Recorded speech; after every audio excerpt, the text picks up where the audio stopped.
Muitas amigas e amigos, boa tarde. Então, eu já vou dando aqui o nosso boa tarde. A gente já vai desabilitando aqui essa sala de espera, Giovana. E hoje a gente está atrasado, teve, né, um imprevisto assim bem importante. A nossa convidada, a Josiane, ela teve um problema pessoal, um problema de saúde, não estava se sentindo bem. E então a gente, né, achou melhor mesmo ela descansar. E ela é a nossa fundadora do Linguagem Simples Lab. E então a gente já vai aproveitar para mostrar a força desse laboratório nacional, que é um coletivo, né, de servidores, de pessoas interessadas em, em linguagem simples no Brasil. E a gente se reuniu, não é só o serviço público que tem nele, para tratar de assuntos e estudos sobre a linguagem simples, que é esse movimento aí, né, que está crescendo cada vez mais, especialmente no judiciário. E a gente já vem falando disso antes mesmo do pacto, antes de ser projeto de lei, né, antes de toda essa onda aí, né, no judiciário. E o que é importante a gente falar? Justamente essa força das redes e da colaboração. A Josiane, ela é fundadora, Josiane Corrêa, que era a nossa convidada, é nossa inspiração, a fundadora que reuniu essas pessoas em torno do Linguagem Simples Lab. E ela não podendo vir rapidamente, né, meus amigos e amigas, nossos colegas aí do laboratório se prontificaram para a gente não deixar ninguém perder a viagem hoje e a gente poder bater um papo sobre linguagem simples, fazer esse radar aí, o que está acontecendo no mundo do direito, né, com relação à linguagem simples, que era o tema, né, o nosso título do Link Convida de maio. Então, eu tenho aqui várias pessoas e vocês também estão. Só um minutinho. Vocês também estão convidados, né? E convidadas a participarem, quem tem experiência aqui, mas eu vou estar aqui com a Tarsila, a Mônica, o José, a Denise, o Anthony, quem que entrou depois que vai. A Mônica, já falei. Tem várias pessoas aqui que estão comigo aqui, que estão junto para a gente dividir e compartilhar esse conhecimento. Então, hoje vai ser mais uma roda de conversa para a gente saber o que as pessoas estão fazendo aí né, no serviço público ou nos escritórios e como que está esse movimento aí. Então, agradeço a nossa plateia, agradeço as amigas e amigos que se prontificaram. Então, a gente começa. Eu vou começar aqui. Oi, Ebel, obrigada por avisar. Vamos lá. Eu vou tentar passar um vídeo aqui só para a gente quebrar um pouco quebrar o gelo aqui.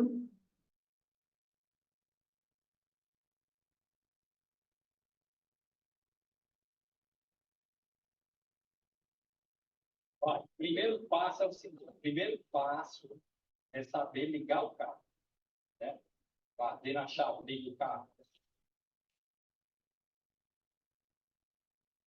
Não, pode ligar o carro, liga o carro. Olha aí. Pelo menos ligar o carro sabe bem direitinho. Tem gente que dá na chave e fica segurando a chave. Pelo menos isso aí já sabe. Agora vai, agora sabe bem devagarzinho.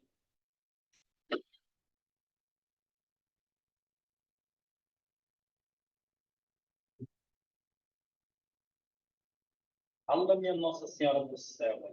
Pelo amor de Deus.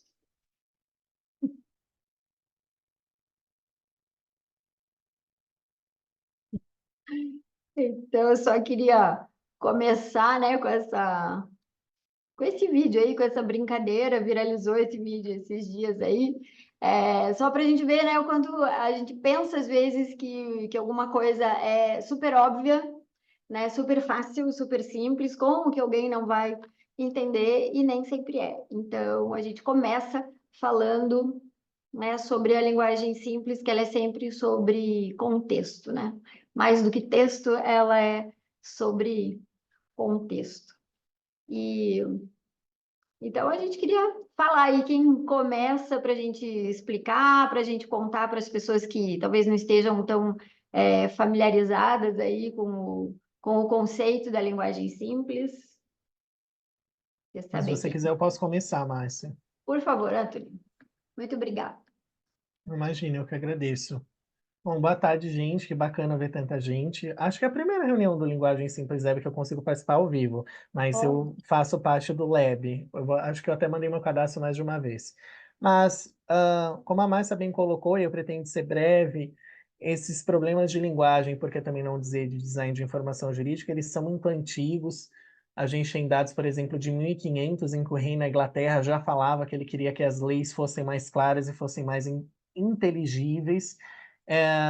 Tem um texto, por exemplo, do ministro Barroso, que hoje é presidente do STF de 2008, em que ele já falava sobre isso, e a gente já tinha tido iniciativas tímidas. O Tribunal de Justiça de São Paulo tinha lançado meio que um manual, tentando explicar como a linguagem simples funcionaria, mas, voltando, me atendo ao que a Márcia comentou, do conceito de como funciona, só como introdução, a Federação Internacional de Linguagem Simples tem um conceito que diz que quando um texto está em linguagem simples, o design, o texto e a estrutura são tão claros que quem lê esse texto entende, encontra a informação que busca, entende essa informação e consegue usá-la.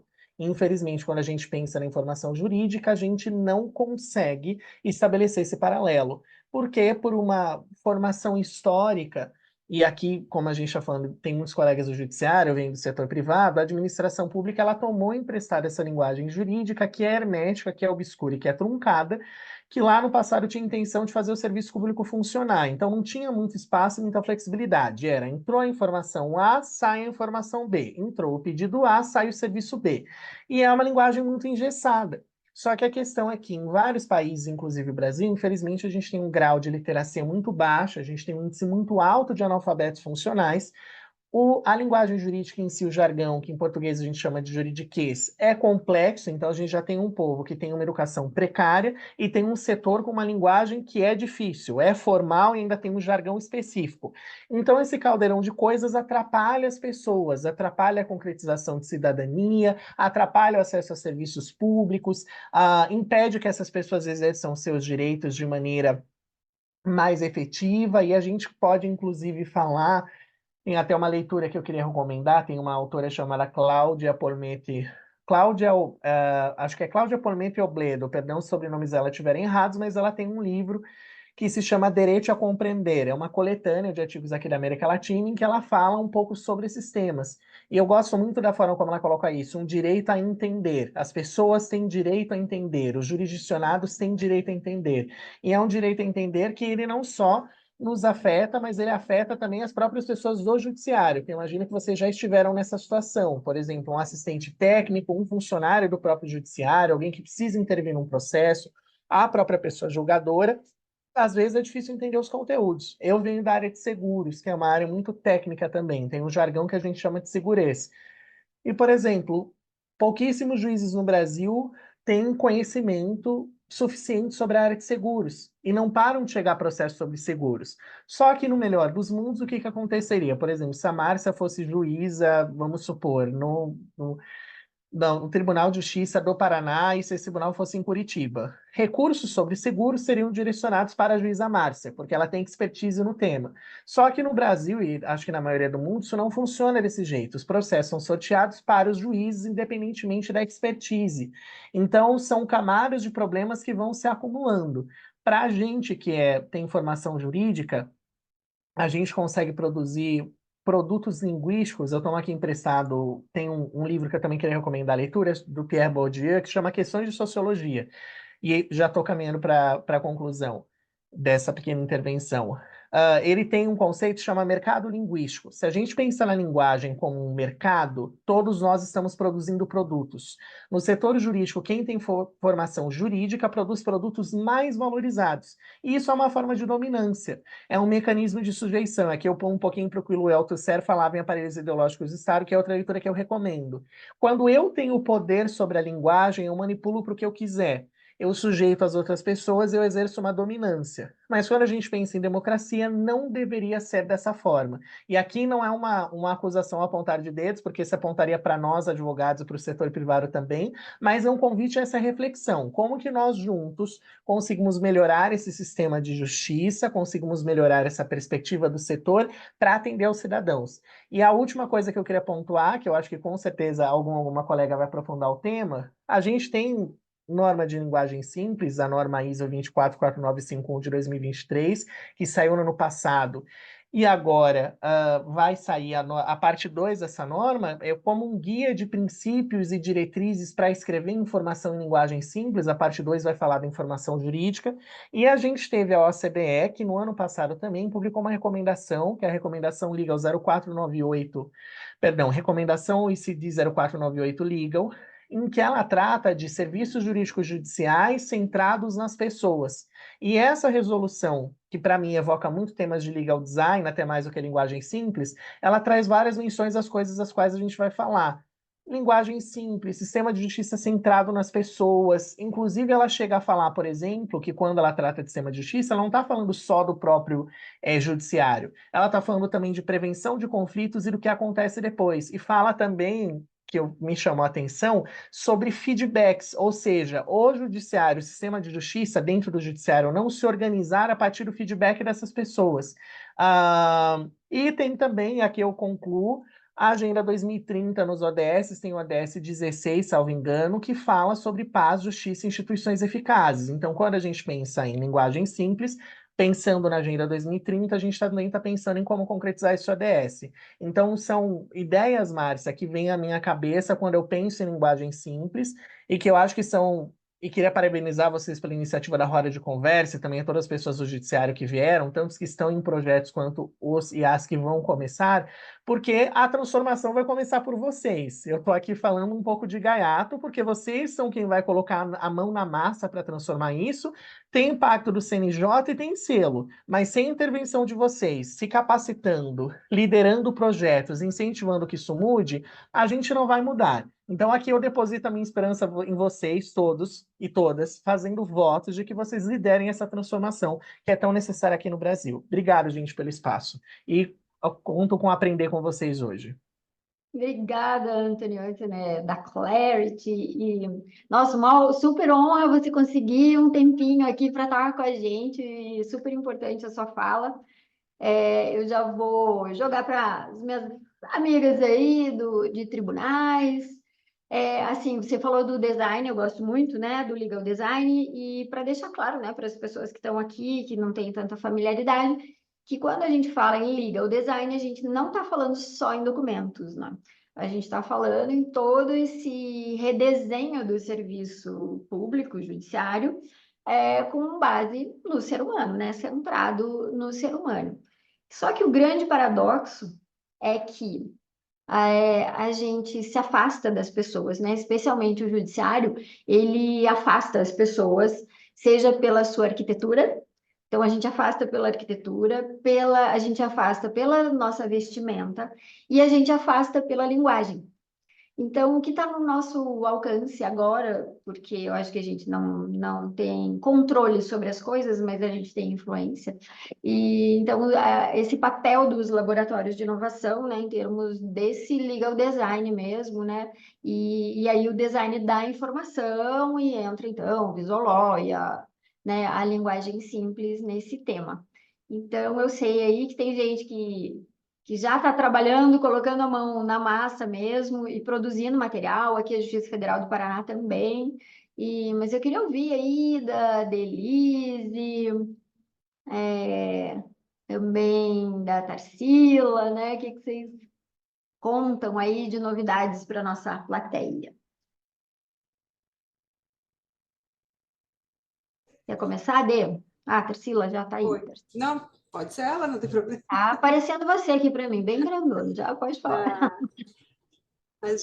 Eu trabalho na diretoria que cuida do EPROC, né? Então, o EPROC, ele não é parte da diretoria de tecnologia, ele foi criado uma diretoria própria, que chama Diretoria de Suporte à Jurisdição de Primeiro Grau. E além, né, de todo o suporte, as atualizações, toda a parte técnica, eu atuo na parte de comunicação, tá? E comecei a me interessar por linguagem simples, porque o EPROC ele é muito complexo, então a gente passou, né, a gente está no 5º ano, fez 5 anos que foi implementado, e foi um trabalho muito grande né, para mudar a cultura, para fazer toda a parte de treinamento, e ele continua em evolução, tem muita atualização, tem pelo menos 6 atualizações durante o ano de versão. E cada vez que ele é atualizado, a gente produz um documento com tudo que foi alterado, a gente manda muitos comunicados, e aí a gente já fazia isso, eu cuido da parte de comunicação de maneira normal, e aí agora a gente está melhorando as nossas comunicações, né, deixando elas mais visuais, mais simples, e a gente criou um portal do conhecimento, a gente usa a ferramenta Microsoft 365, que permite a gente construir sites no SharePoint, que é uma das ferramentas, né, do sistema da Microsoft. E eu gostaria de mostrar, não sei se a gente consegue mostrar, Claro. se eu mando print, é que eu não posso, assim, Ah, para que os externos acessem, a gente precisa de uma autorização, então eu posso até jogar ali no chat, só que não é para agora, né? Eu teria que mandar para vocês um link, um formulário, vocês se cadastram, e aí vocês teriam acesso à ferramenta em si. Ou eu conseguiria mostrar, de repente, só dar uma navegada, não sei se vocês têm interesse em ver, porque assim é o maior, digamos, a maior conquista da nossa diretoria foi esse portal de conhecimento onde a gente consegue reunir tudo, todos os manuais de feitos, todos os tutoriais, vídeos, tudo que tem a gente colocou num lugar só, de fácil acesso, tá? Então, só que eu não sei mexer nesse Zoom aqui, não tenho a menor ideia como que a gente consegue. tá. Eu conseguiria compartilhar. Se você quiser, eu posso fazer o login e tentar abrir, Tarsila, mas o meu login é como advogado acessando o processo. Eu não sei se é essa área que você quer mostrar. Não, porque não é o login do EPROC, é o login do SharePoint. Ele é um site ali dentro. Eu consigo compartilhar minha tela com vocês? Consegue, eu te deixei de Tá? download, Ah, aí tá. você tem o share. Tá. Só deixa eu me achar aqui agora.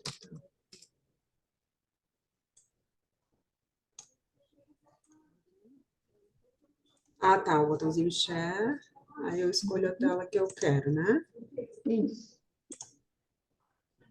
Certo. Vocês estão vendo a tela que é a tela de entrada do Tribunal de Justiça? Sim. Uhum. Então, aqui nesse canto tem o símbolozinho do EPROC.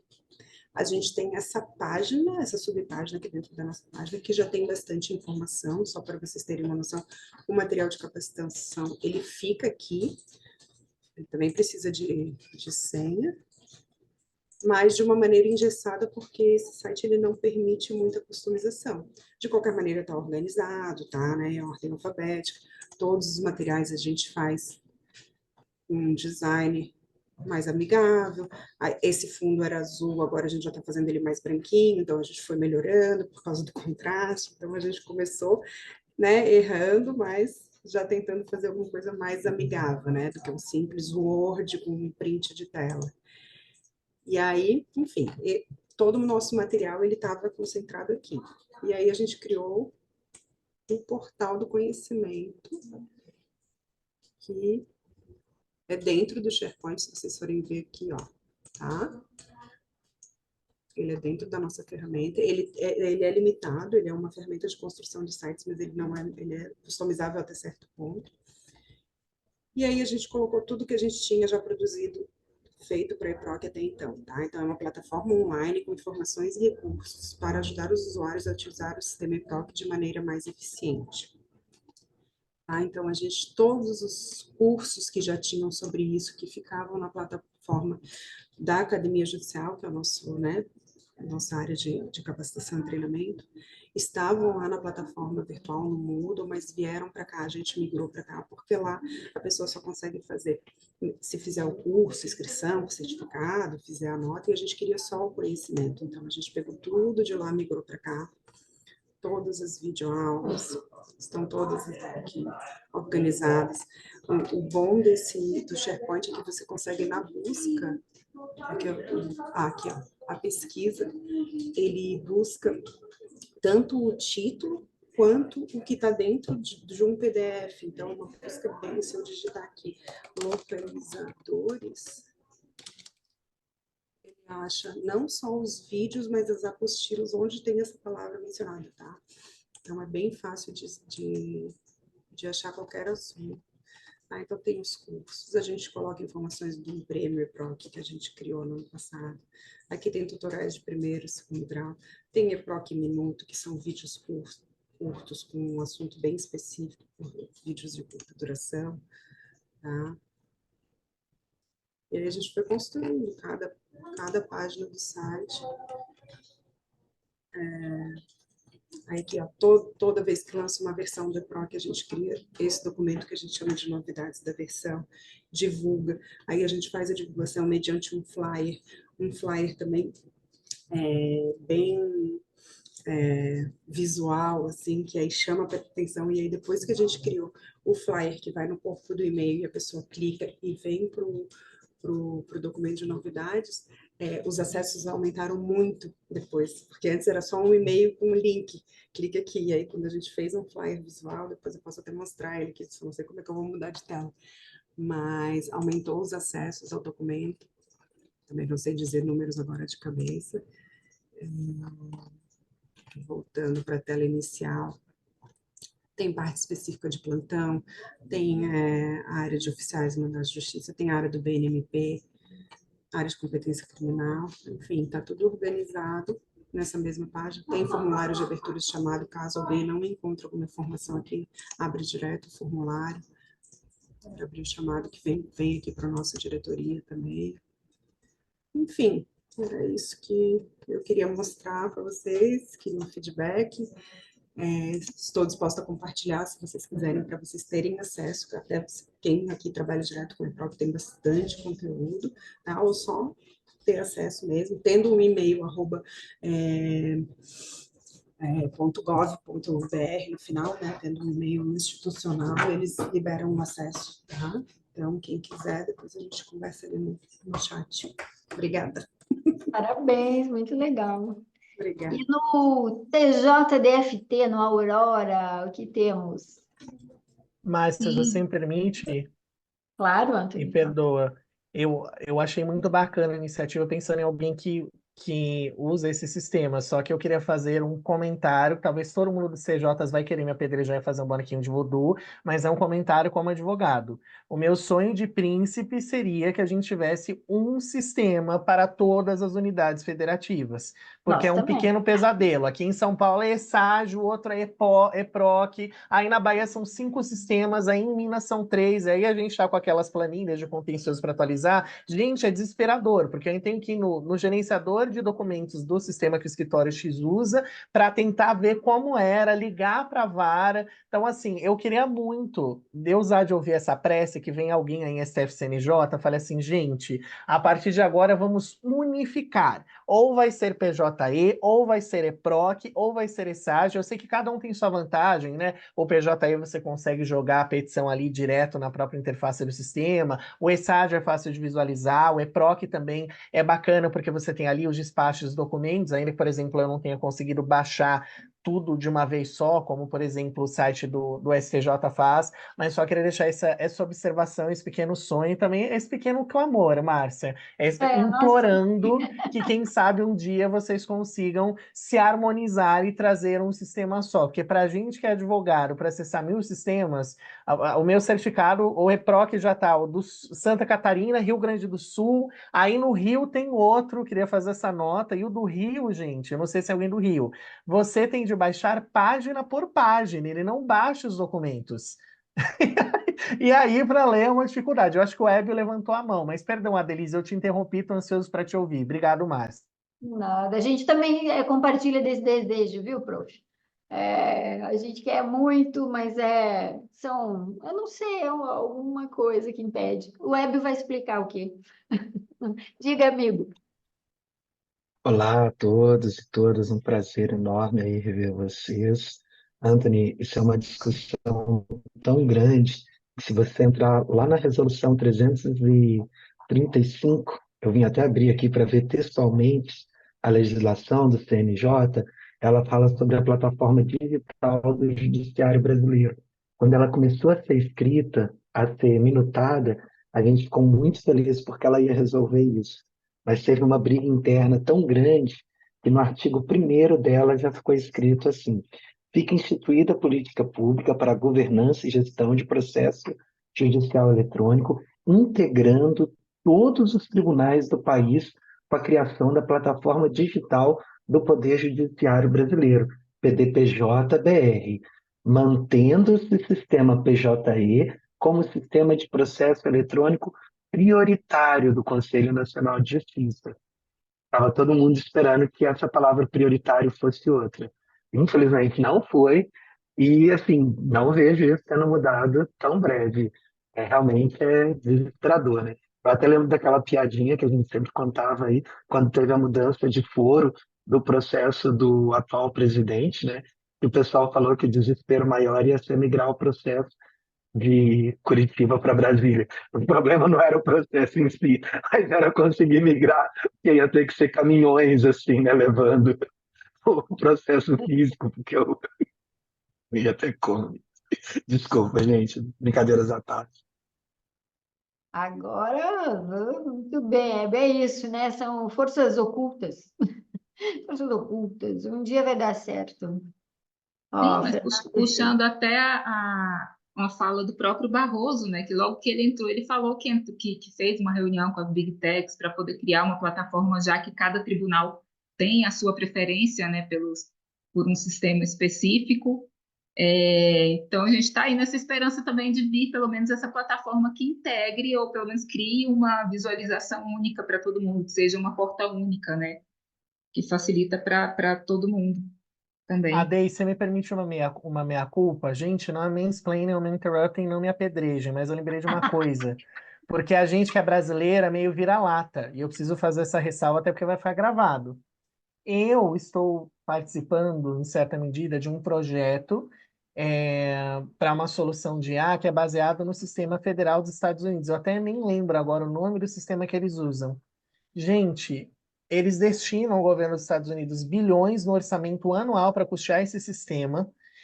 Tem uma empresa privada, acho que o nome da solução é Docker Alarm, que ela faz, sabe a interface dos tribunais que a gente usa? Essa empresa privada cria a interface e você paga 10 centavos de dólar por página.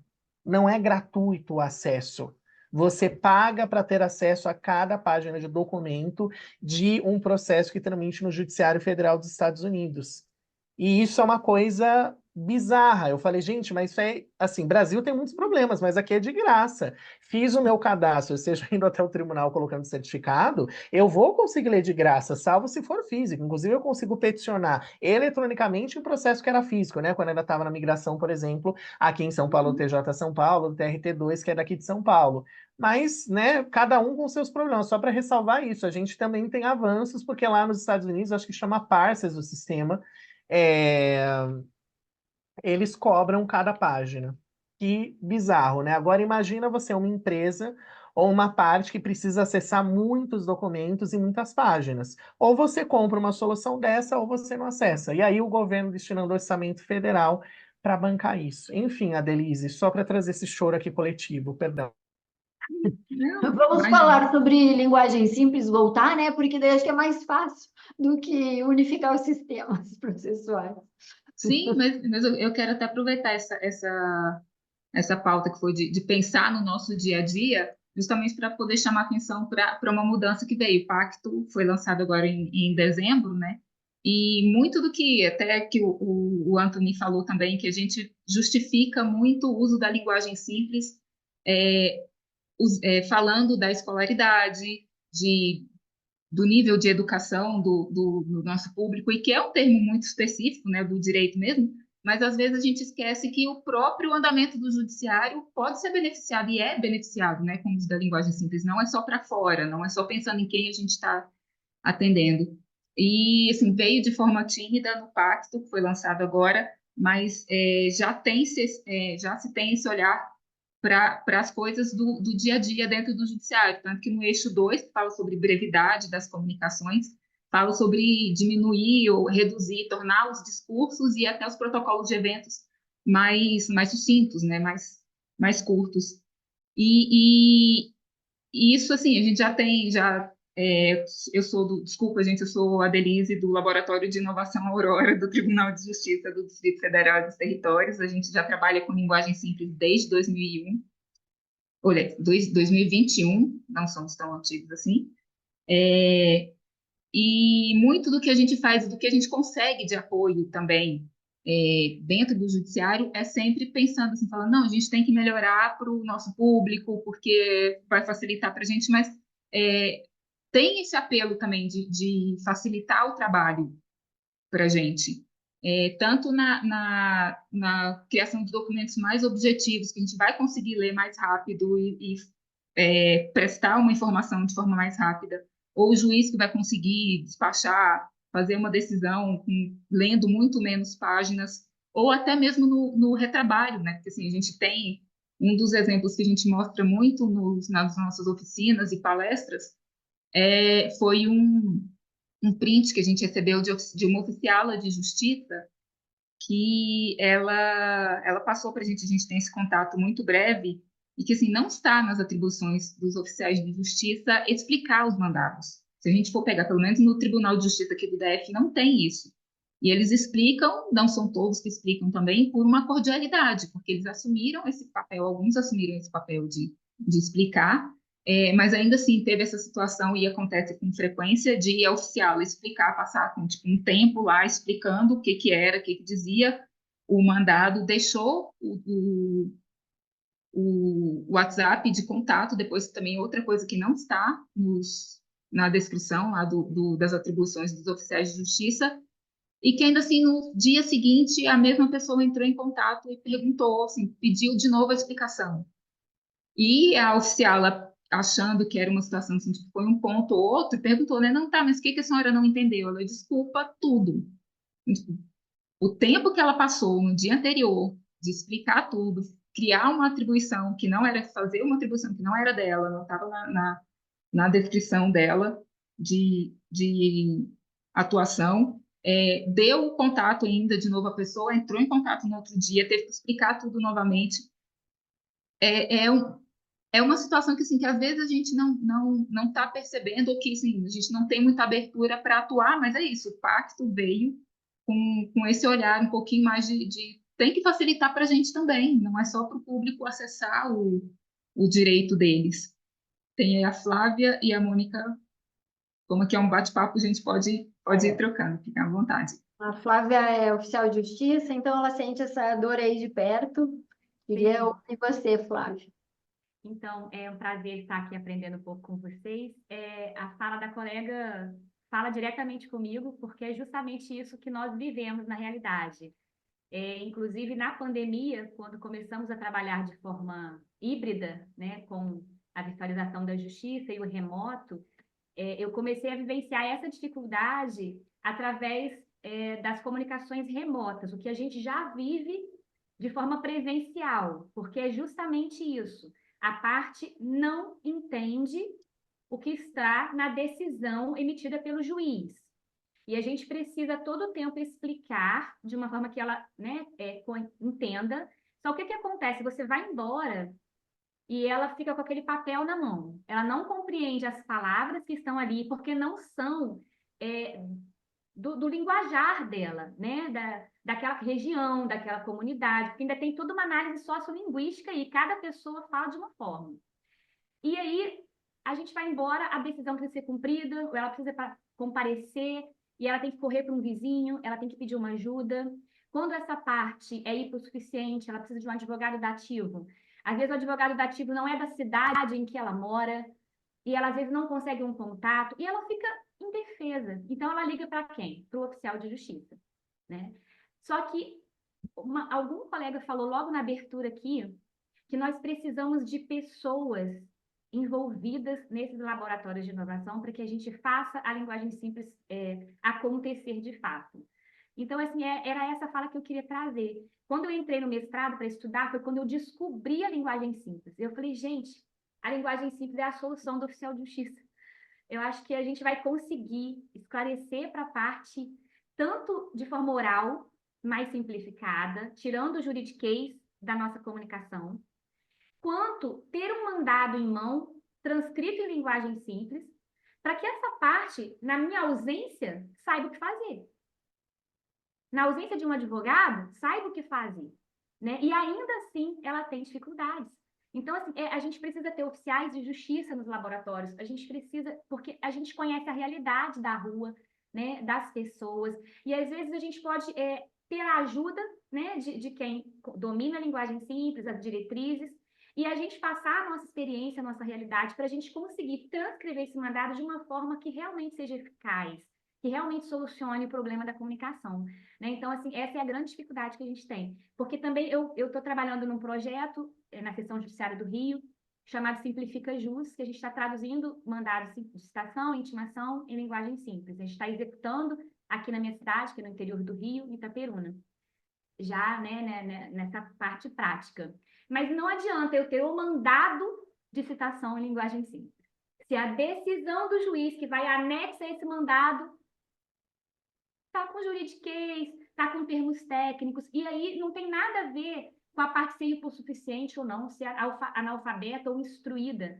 Um exemplo para vocês, uma colega de mestrado, doutora, já no doutorado, fazendo doutorando agora, foi ser intimada em casa, o oficial de justiça abordou de uma forma tão equivocada, tão sem uma comunicação humanizada, que ela desmaiou. Não dependeu da instrução. Ela ficou tão nervosa em saber que estava sendo abordada por um oficial de justiça que ela passou mal. Ela teve um desmaio rápido, ele precisou socorrê-la. Ao final, ela entender que era um mandato de intimação para ela testemunhar no processo. Ela não era nem parte, né? Era um mandado simples de intimação para testemunhar numa audiência. Mas é para vocês verem como que a comunicação e a linguagem, ela assusta, né?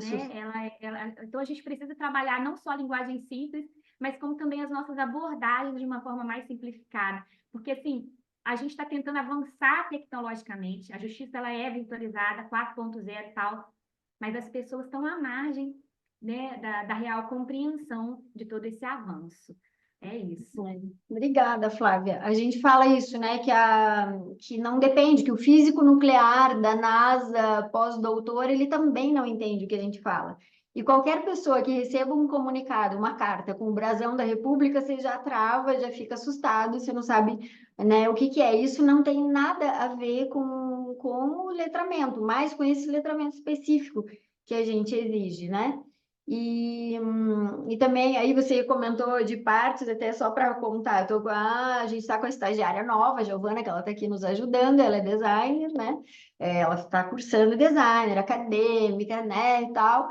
E quando, na primeira reunião com a minha chefia, com a doutora Giovana Maier, que está aqui também, ela foi dar uma missão para a gente e falou, a parte não sei o quê. Aí a Giovana perguntou, o que que é a parte? Então, assim, até isso, são coisas, a palavra não é difícil, mas a gente não entende. E quando a gente fala em linguagem simples, então, para as pessoas que estão aqui, que não estão ainda familiarizadas, estão tentando conhecer, a gente está falando muito sobre custo de leitura mesmo, sobre esse cansaço, esse encadeamento de informação que a gente coloca numa única frase, que a pessoa tem que ficar indo e voltando para entender, o que quis dizer lá no começo, porque a gente usa frase invertida, a gente coloca uma frase inteira entre vírgulas, a gente substantiva verbos, a gente faz muita coisa esquisita que aumenta o custo de leitura até para o juiz, né? Até para o advogado. Então, E, Márcia, só complementando, parte, jurisdicionado,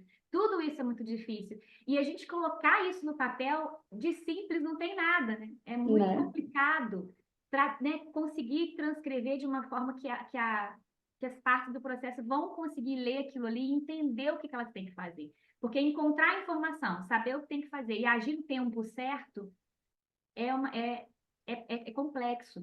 E aí a gente ainda tem as questões do EPROC, que a outra colega comentou, porque o que acontece? Tem um mandado para transcrever em linguagem simples para eu levar para o cidadão, intimar ele de uma decisão do juiz. Aí ele tem que entrar no processo. Aí eu quero colocar um QR Code. Aí tem um número, né? Que é o número que ele tem que entrar dentro do EPROC, ele colocar o número do processo, ele consultar o seu processo. Gente, não vai entrar. A parte não consegue. Não consegue. Muitos não têm um celular que vai ler o QR Code. Muitos vão ler o QR Code no seu celular e não vão saber lá dentro navegar, porque tem smartphone, mas não sabe navegar. Nós precisamos da TI o tempo todo abrindo chamado. Então, a gente tem que se colocar no lugar dessas pessoas e tem muito ainda por construir para que a gente consiga realmente ter uma linguagem clara. Obrigada, Flávia. Eu quero ouvir a Mônica também um pouquinho, depois, acho que estava a Mônica, o José e o Anthony. Mônica, a Mônica é do Iris Lab, que é do laboratório do governo do estado do Ceará, que foi onde eu aprendi em primeiro lugar, né? Aprendi com a Luísa Fischer, né? E com o Iris a prática mesmo, assim. Então, eu acho que ela tem bastante para contribuir. Diz aí, Mônica. Olá, gente. Não, nem tenho tanto assim a contribuir, porque não sou de tribunal, mas quando começou essas falas da Adelise, do Anthony também, mas aí a Adelise deu o exemplo, e depois a Flávia agora deu o exemplo real, né, da prática dela, eu lembrei de talvez alguém aqui já tenha até visto. A gente aqui faz em parceria, né, os trabalhos de simplificação.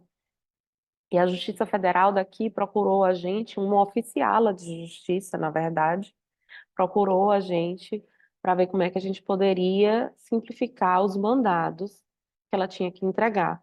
E aí, claro, ela tinha o apoio da juíza e tudo, fizemos um acordo, estão rodando esses mandados, todo em linguagem simples, e aí ela teve a ideia foi mais assim para trazer isso, né? Porque acontecia com ela exatamente o que acontece com você, Flávia, e com o que a Delise, os exemplos. Ela mostrou vários prints que as pessoas não tinham entendido e que não faziam parte das atribuições dela, mas ela ficava super preocupada da pessoa se prejudicar, né? Se não comparecesse, se não entendesse. Então, ela sempre dava o telefone dela e explicava quantas vezes fossem necessárias. E a gente simplificou um mandado civil e um criminal da vara que ela trabalhava mesmo, mas a ideia era que depois fossem replicados, né, nas outras varas.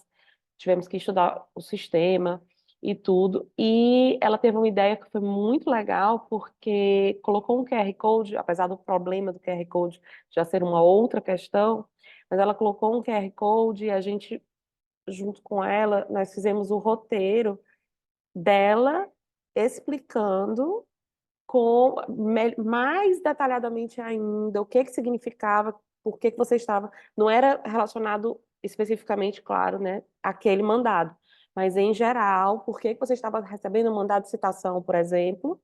E aí a gente fez os roteirinhos com ela em linguagem simples também, ela gravou e ficava lá. E uma outra coisa que a gente acrescentou, que foi muito importante, foi colocar.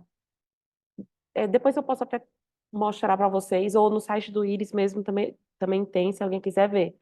É, você tem que procurar um advogado, né, no caso, e aí a gente colocou, se você não tiver condições, não foi exatamente assim, de contratar um advogado, procure a defensoria. A gente colocou o site da Defensoria Pública, no caso, como era a Justiça Federal, a gente colocou o site da DPU.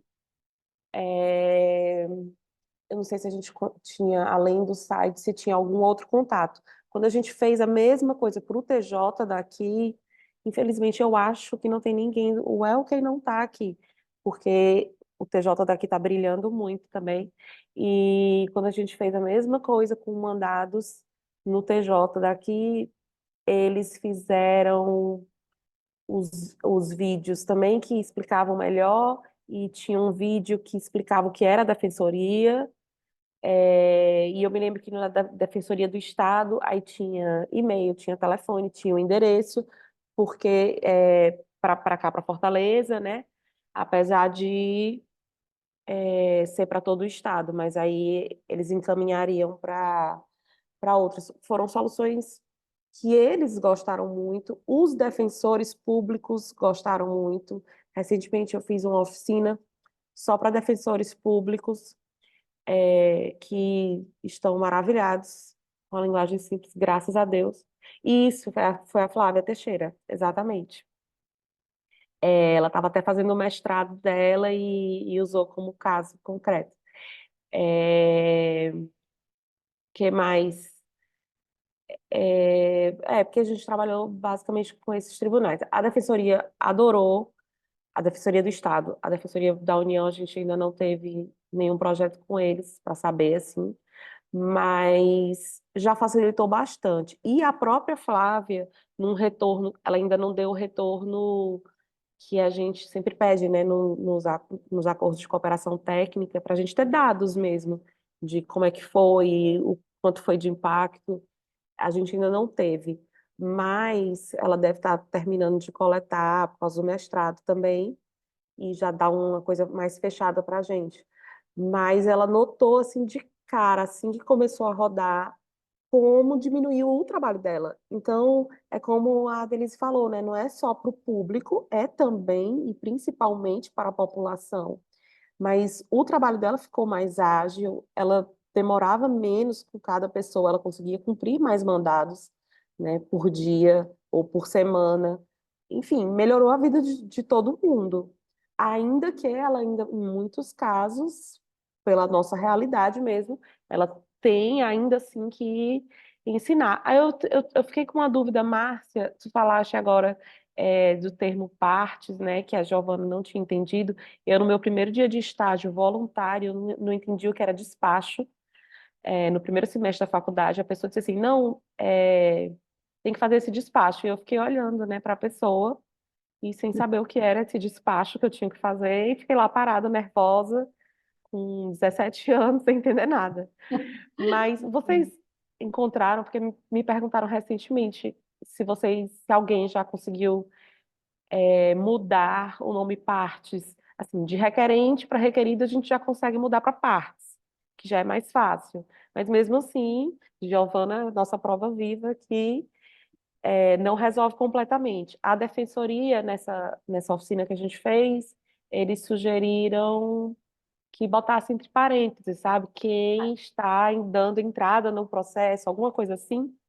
Mas é uma coisa que eles ainda estão analisando. Foi uma sugestão uma ideia que eles tiveram durante a oficina e que talvez seja colocado em prática ou não. Mas como eu não sou de tribunal, eu também não posso ajudar tão mais do que isso. Não tenho muito a contribuir, não. A Mas ideia desses termos técnicos é fazer essa tradução mesmo no documento, né? A gente não tem como tirar nem todo termo técnico jurídico ou complexo, ele tem que ser substituído, né? Então, a saída, e nem deve, às vezes, a saída é explicar. É como citação e intimação. No dicionário vai falar a mesma coisa, é aviso, mas você não pode falar isso juridicamente, né? Então, a gente tem que tomar esse cuidado. O Luiz José Muniz é um colega lá do Linguagem Simples Lab também. Ele não é do judiciário, né, mas tem a linha de pesquisa dele em linguagem simples. Eu queria te ouvir também. Obrigada, Zé. Obrigado eu, Márcia. Boa tarde, todo mundo. Como Márcia já antecipou, né, eu não faço parte do universo de vocês e compartilho com o que vocês estão dizendo, como usuário do sistema, né, sempre que eu precisei acessar a justiça e sendo uma pessoa super escolarizada, que sabe onde pesquisar, ainda assim, né, o sistema coloca obstáculos, né? Então, se nós que somos super escolarizados temos essas dificuldades, imaginem quem não é. Eu sou professor do Cefet-MG, trabalho no Departamento de Linguagem e Tecnologia. Minha experiência com a linguagem simples vem muito do trabalho como revisor, como editor, e hoje ofertando oficinas, workshops relacionados a esse tema e desenvolvendo projeto de pesquisa. Então, né, aqui no Cefet a gente tem feito algumas pesquisas, não especificamente com textos da área jurídica, mas com textos de outras áreas. E em breve, né, no segundo semestre, posso avisar o pessoal quando a gente tiver informações mais precisas sobre isso. A gente vai ofertar um curso de extensão em linguagem simples. Especificamente, né, o nosso foco vão ser os profissionais da área da educação e da saúde, mas o curso vai estar aberto para profissionais de outras áreas também. Pegando um pouco o gancho do que já foi falado, né, eu queria acrescentar, né, o Anthony começou lá no nosso encontro falando de uma definição de linguagem simples, e eu queria acrescentar algo que outros colegas também tocaram, que é o aspecto da autonomia, né? De que um texto em linguagem simples, ele é um texto fácil de entender, em que a pessoa consegue encontrar a informação que ela está buscando e não precisa pedir ajuda de ninguém. Mônica mencionou, né, de como é que essas estratégias de simplificação, elas facilitam o dia a dia dos profissionais da área também, porque as pessoas passam a demandar menos, né, com relação ao entendimento dos termos técnicos e tudo mais. E a gente acredita que além de aumentar a qualidade de vida das pessoas mesmo, de melhorar o acesso das pessoas aos direitos, isso implica em redução de custo, né? Redução de custo de trabalho, redução de custo do próprio funcionamento do sistema. Então, acho que para quem está aqui acompanhando o diálogo, eu acho que a gente só tem a ganhar quando mais pessoas se interessarem e se propuserem a aprender sobre linguagem simples. Eu queria mencionar só três questões rápidas. A primeira é com relação à formação dos profissionais, né?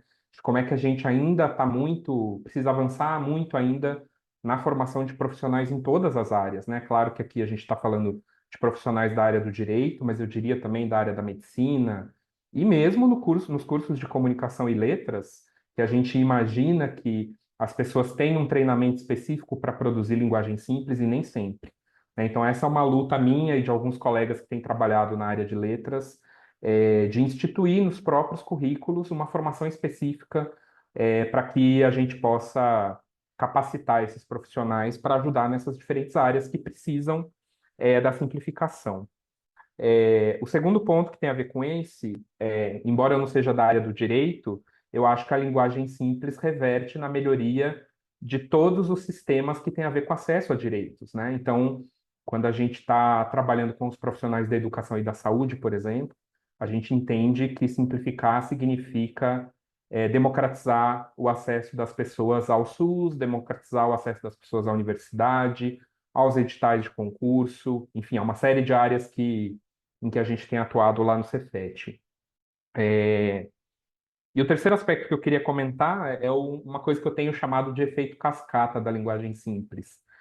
Porque eu tenho conversado muito com colegas que trabalham já há muito tempo com acessibilidade e eles têm me falado como é importante que alguém tenha produzido em linguagem simples para que esse texto seja traduzido para a língua brasileira de sinais, transformado em audiodescrição, o próprio processo de tradução para outras línguas, né? A gente agora tem um projeto de pesquisa no Cefet, em que a gente está trabalhando na perspectiva da linguagem simples com textos de museus e de outras instituições culturais.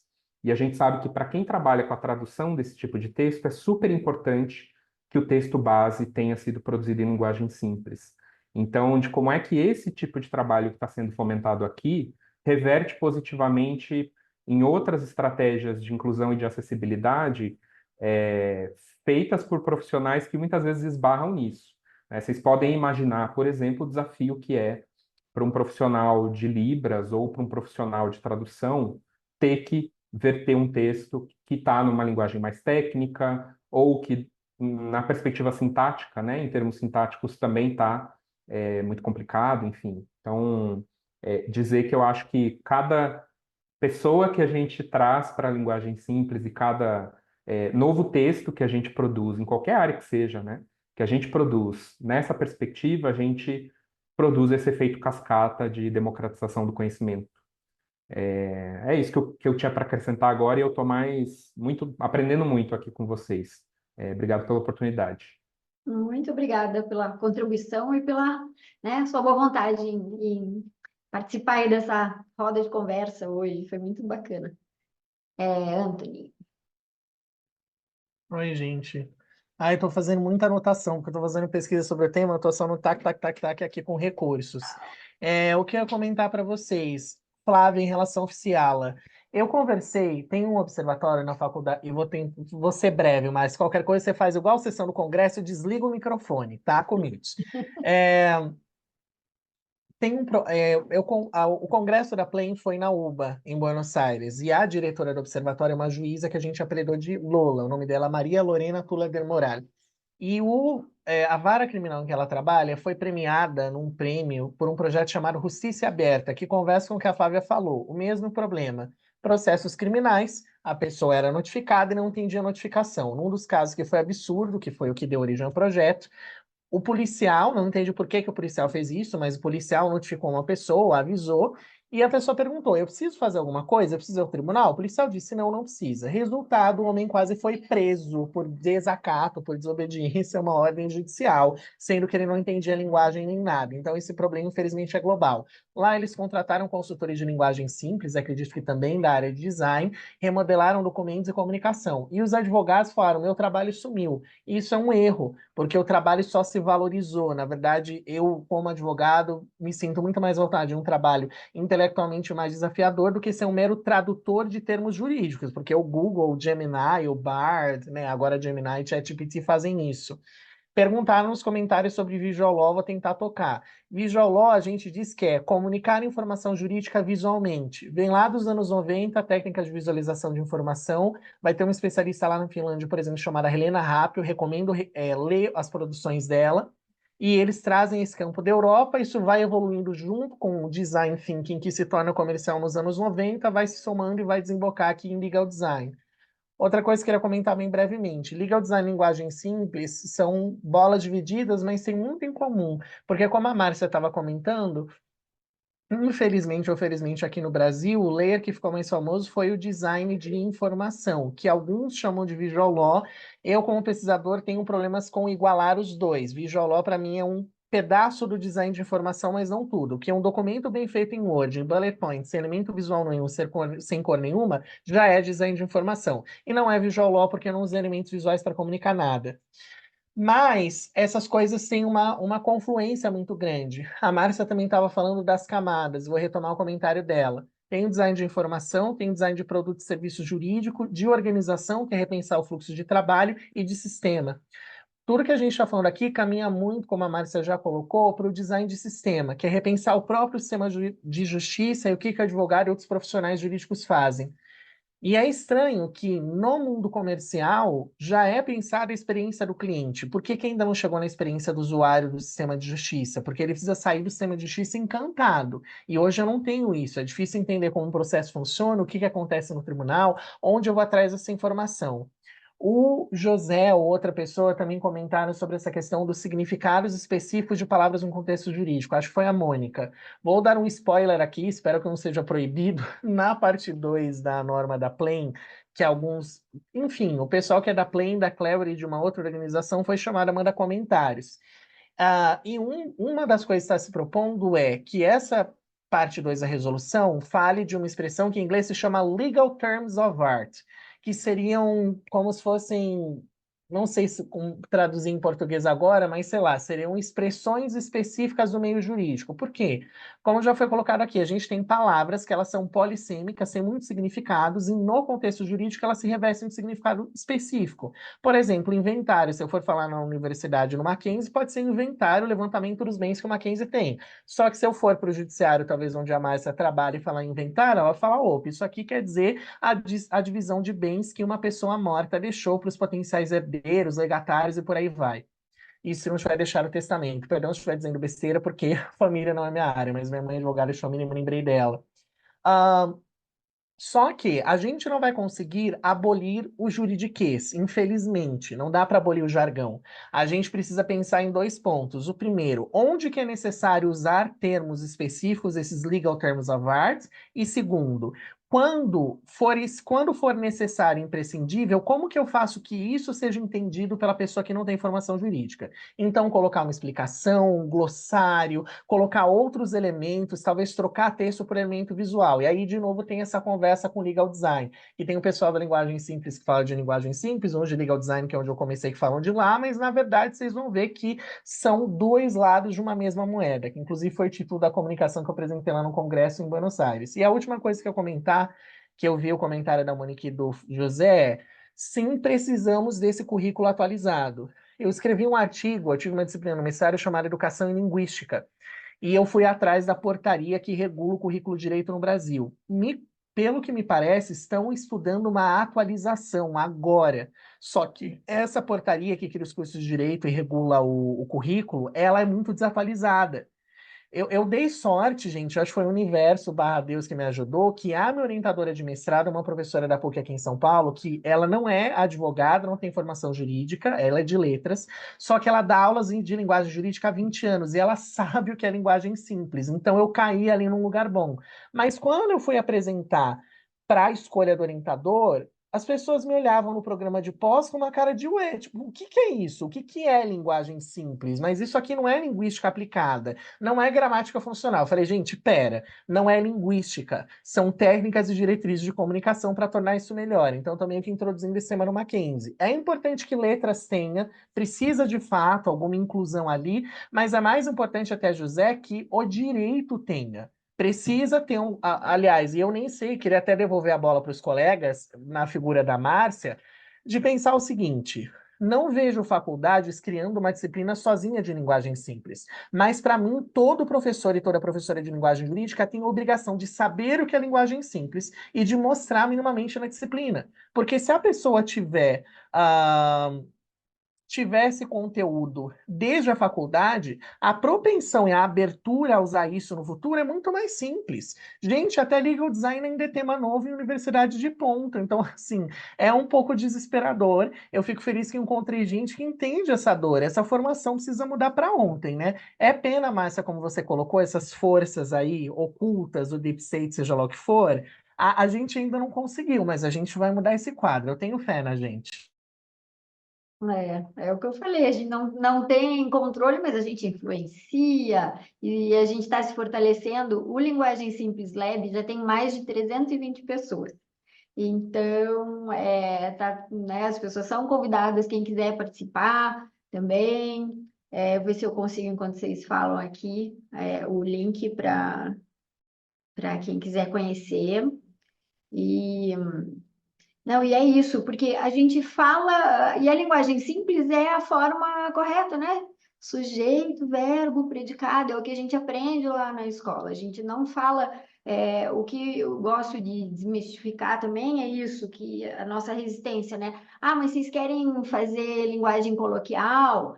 Ah, infantilizar? Não, a linguagem simples, ela segue diretrizes, ela é super elegante, ela é correta, ela está dentro da norma da língua portuguesa, não tem nada de diferente. Não é conversinha, não é gíria, né? Não é coloquialismo, não é meme, não é gif, né? Então é muito sério, assim. E é só um jeito mais claro e que a gente consiga despertar nas pessoas o desejo delas quererem ler aquele texto, porque a capacidade de concentração é 5 segundos, né, do ser humano. Hoje em dia, falam em 3 segundos, já menos que do peixinho dourado. Então, a gente tem que segurar e não perder o nosso leitor, né, nesses segundos. Então, tem que despertar o desejo de ler, tem que fazer a pessoa querer ler até o final, entender o que está escrito e depois tomar uma decisão sozinha, sem que ninguém precise traduzir, nenhum intérprete, né, e nenhum terceiro que intermedie. E uma das resistências, né, que a gente escuta por aqui, as minhas colegas aqui, meus colegas vão confirmar isso, em oficina, em curso, a gente ouve, né, o Fernando está aqui assistindo também, ele é meu companheiro de cursos, né, de treinamento de linguagem simples por aí, de Visualó, e a gente já ouviu isso. Não, o judiciário não tem que se comunicar com o público, porque já existe a OAB, já existe o advogado, ele que é o tradutor. Só que a gente defende que não é porque existe a figura do advogado que o judiciário, como serviço e não como o poder ou o superpoder, ele se exime de falar com as pessoas. Parece lógico que a gente tem que falar para o público, né? Mas em algum momento isso se perdeu, assim, nessa autoridade. Ia morrer, é isso. Não, tem um movimento, né? Eu nem vou falar o nome do doutrinador, Márcia, porque eu tô aprendendo que não pode holofotar o que a gente não quer destacar, então não direi nomes. Mas tem um certo doutrinador jurídico que ele é muito reticente em dizer que isso é uma ladainha, que é um absurdo, e ele tá arrebanhando pessoas da minha geração, não me colocando de novinho, mas eu tenho ainda só 29, que estão concordando com isso e dizendo, inclusive eu vi num congresso no Mackenzie em Campinas, de um professor, que eu, como advogado, propondo o uso de linguagem simples e legal design, eu estou esvaziando o papel do advogado. Que o papel do advogado é esse mesmo de explicar. Não tem que ter esse negócio de processo claro, que é isso. Não, vai roubar o trabalho do advogado. Aí eu falei, meu querido, então, tem norma do CDE, tem norma da ISO e tem pacto do CNJ. Eu sugiro amavelmente que você dê uma atualizada. Mas é curioso isso também, Márcia, né? Tem de ver esse esforço top-down, que talvez dê um tranco em quem tem mais resistência, de impor ou inspirar alguma coisa para aí as pessoas pensarem em mudar. Eu queria muito que isso fosse espontâneo, mas, enfim. Enfim. Enfim, precisamos de projeto de lei, pacto e tudo mais. Pessoal, a gente tá muito gostosa essa conversa. Eu acho que ela rendeu muito bem, muito mais até do que a minha expectativa. Adorei. Vocês toparam essa empreitada aí para a gente salvar o dia. Quem chegou atrasado, eu expliquei que a Josiane, que era a nossa convidada, que é a fundadora do Linguagem Simples Lab, ela foi eleita a personalidade inovadora do serviço público em 2023 por conta da fundação do Linguagem Simples Lab.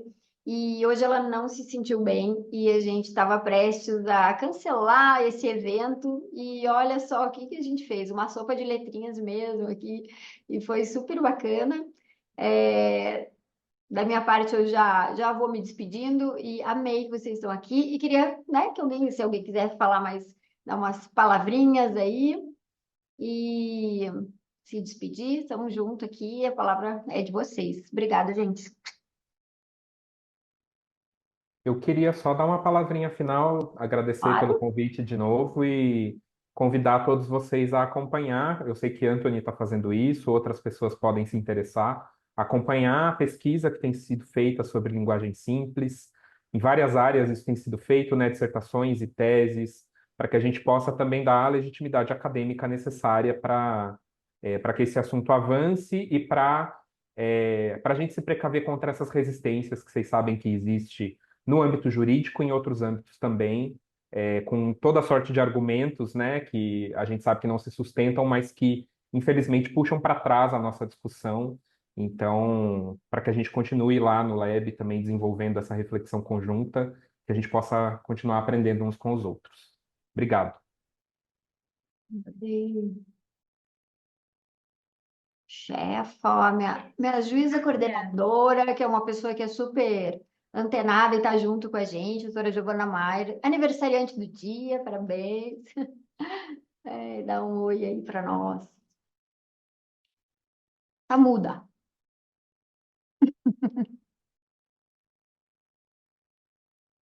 Ué, o microfone está desativado, mas a gente não te ouve.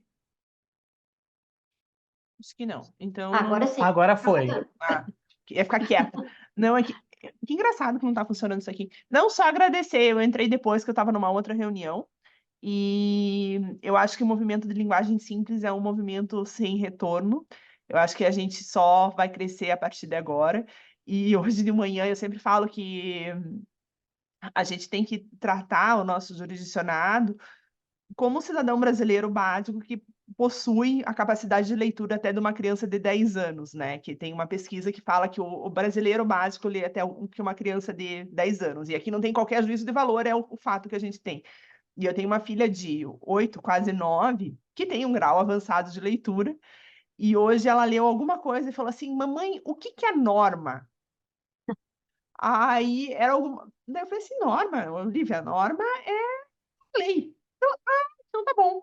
Então, de vez em quando, como a gente falou com a Gi, né? Quando a Gi começou com a gente, é uma coisa tão óbvia pra gente, mas a gente tem que se colocar como se uma criança de 8, 9 anos estivesse recebendo aquele papel. O que a gente pode trazer para aquela pessoa, né? Para deixar mais fácil.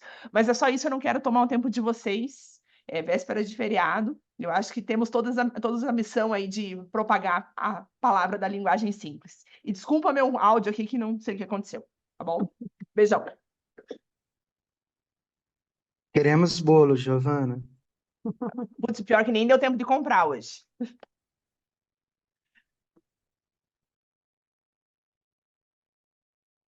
Então, é isso, gente. Muitíssimo obrigada. Vamos junto, ó, o link está aqui, está com vocês, né? O link, não o link, o hiperlink, mas o Laboratório de Inovação e Criatividade da Justiça Federal do Paraná, tá de portas abertas. A gente tem feito vários trabalhinhos, reunindo equipes aí, e fala com a gente aí que a gente faz um contato e ajuda e faz a mentoria, o que for possível ao nosso alcance, a gente está para ajudar. Valeu, pessoal!